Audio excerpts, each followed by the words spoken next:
বিশ্ব champion Argentina পরিবর্তন করেছে পরিকল্পনার। আর্জেন্টিনা দলে যেই স্বস্তির সুবাতাস আমরা পাচ্ছিলাম, সেই জায়গায় কিছুটা হলেও নতুন করে টেনশন দেখা দিয়েছে। সেই টেনশনের জায়গাটা কোথায়? লিওনেল মেসির দল আলবিসেলেস্তে আর্জেন্টিনা, তারা তাদের রাউন্ড অফ 32 ম্যাচে, যেখান থেকে রাউন্ড অফ 16-এ তারা পদার্পণ করবে, কেপ ভার্দের বিপক্ষে ম্যাচে আগে পরিকল্পনায় পরিবর্তন এনেছে।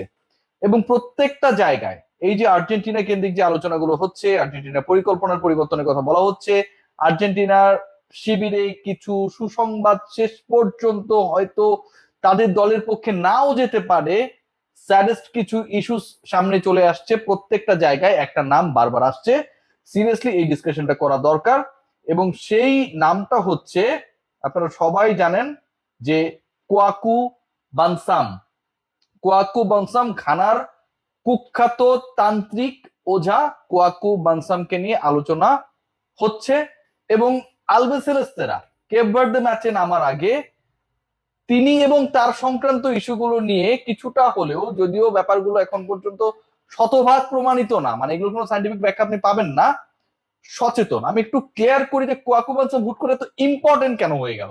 আপনাদের মনে হতে পারে যে আসলে কোয়াকু বানসাম যে কেউ তো যে কাউকে অভিশাপ দিতে পারে, বলতে পারে যে অমুক দল জিতবে, তমুক দল জিতবে। অক্টোপাস পলের গল্পটা আমরা জানি, একদম till the final right prediction করেছিল। বাট কোয়াকু বানসামের ক্ষেত্রে ব্যাপারটা একটু ডিফারেন্ট।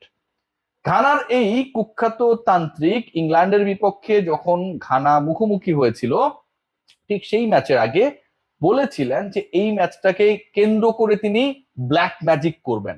এবং সেই ব্ল্যাক ম্যাজিকের চিফ ক্যারেক্টার যিনি ছিলেন, মানে যাকে এই ক্যারেক্টার হিসেবে, মানে সিরিয়াস ক্যারেক্টার হিসেবে ব্ল্যাক ম্যাজিককে বশীভূত করার তার পরিকল্পনা ছিল, তিনি হচ্ছেন হ্যারি কেইন।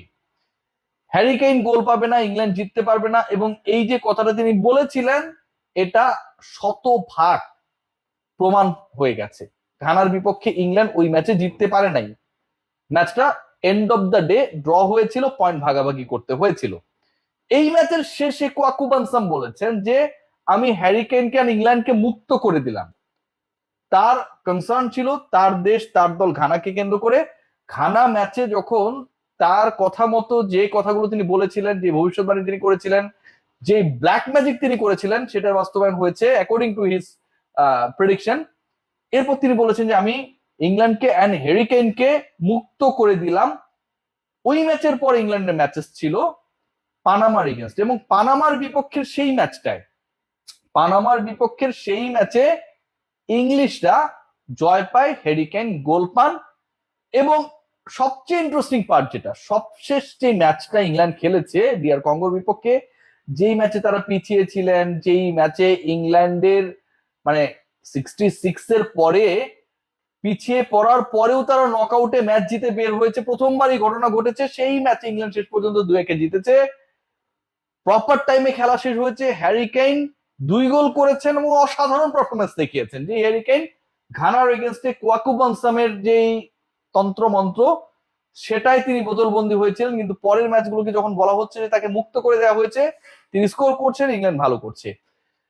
মিলিয়ে যদি নেওয়া যায়, বিশ্বাস করার কোনো কারণ নেই, আর্জেন্টিনা কেপ ভার্দের বিপক্ষে ম্যাচের আগে যেই জায়গায় অভিশাপটা পেয়েছে, এখন এটার যদি কোনোভাবে কোনো অ্যাপ্লিকেশন দেখা যায়, সেটা কিন্তু ভয়াবহ হবে। মানে বর্তমান বিশ্ব চ্যাম্পিয়ন নবাগত একটা দলের বিপক্ষে খেলতে নামবে, অপেক্ষা আর মাত্র বেশিক্ষণের না, 24-26 ঘন্টা বা 48 ঘন্টারও কম সময়।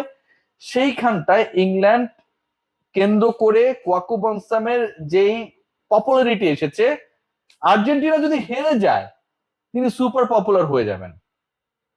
আর্জেন্টিনা ভেরি মাচ কেয়ারফুল, এবং তারা, আমার কাছে মনে হয় যে প্রিপারেশন ওয়াইজ তাদের পরিকল্পনা একটা পরিবর্তন হয়েছে। দুঃসংবাদটা কি সেই আলোচনা আমি যাব।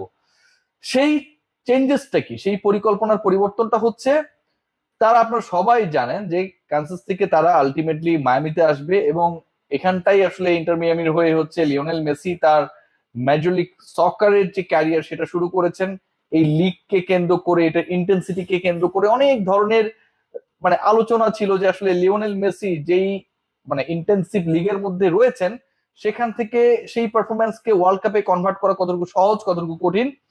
But he has given the answer among all questions. তিনি সব প্রশ্নের উত্তর দিয়েছেন এবং নিজের শহরে পরিচিত মাঠে যখন নামবে তার আগে, যখন আসলে আর্জেন্টিনা দলের সেই শহরে পৌঁছানোর কথা তার একদিন আগে তারা চলে এসেছে।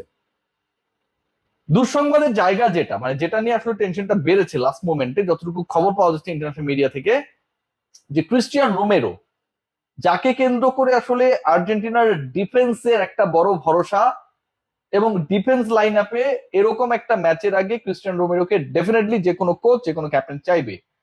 সেই রোমেরো ইনজুরি থেকে সুস্থ হয়ে উঠেছেন, he is ready to play the next match, যেটা আমরা জানছিলাম।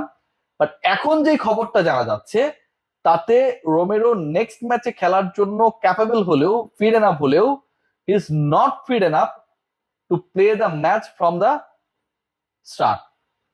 একদম শুরু থেকে রোমেরো, ক্রিস্টিয়ান রোমেরো আর্জেন্টিনার হয়ে ওই ম্যাচে ডিফেন্স লাইন আপে খেলার জন্য রেডি না। সো ওখানটায় যদি আর্জেন্টিনা, মানে যেই জায়গাতে নিয়ে লাস্ট ম্যাচে অস্বস্তি ছিল, লিওনেল মেসি গোল পেয়েছিলেন, অসাধারণ গোল পেয়েছেন, অন্যরা গোল পায় না। আলভারেজ তিনি একটা মানে ফাউলে পড়ার পরে সেখান থেকে লাউটারো মার্টিনেজ পেনাল্টি নিয়েছিলেন, সেই গোল হয়েছে।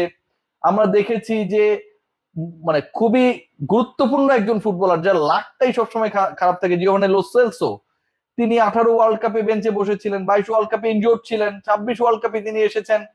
অসাধারণ একটা ফ্রি কিকে আসলে তিনি দলকে এগিয়ে দেওয়ার যে মূল কাজটা জর্ডানের এগেনস্টে করেছেন।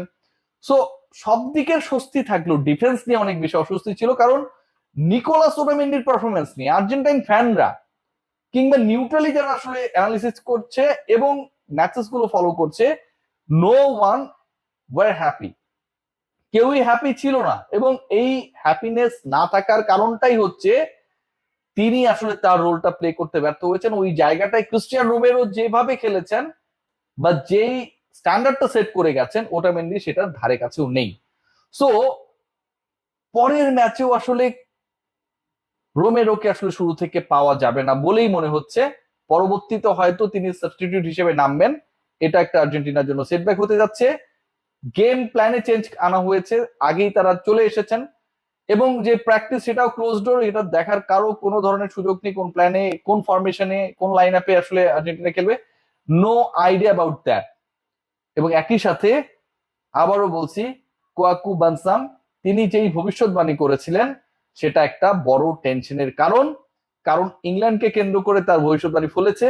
এরপর ইংল্যান্ডকে কেন্দ্র করে তিনি যে ফার্দার প্রেডিকশন করেছেন বা তার কালো জাদুকে ফিরিয়ে নেওয়ার ঘোষণা দিয়েছিলেন, সেটা রিফ্লেকশন আমরা দেখেছি। হ্যারি কেইন মুক্ত হয়ে পানামার এগেন্স্টে গোল করেছেন, এবং যেখানটায় আসলে হ্যারি কেইনের আলোর দরকার ছিল, হারিকেনের দরকার ছিল, যেই ম্যাচটা almost England they were very close to lose, ওই পার্টিকুলার ম্যাচেও কিন্তু হ্যারি কেইন পারফর্ম। তিনি পিছিয়ে যাওয়া দলকে সমতায় ফিরিয়েছিলেন এবং সমতায় ফেরানো দলকে গোল করে, জয়সূচক গোল করে শেষ পর্যন্ত রাউন্ড অফ 16-এ নিয়ে গেছেন।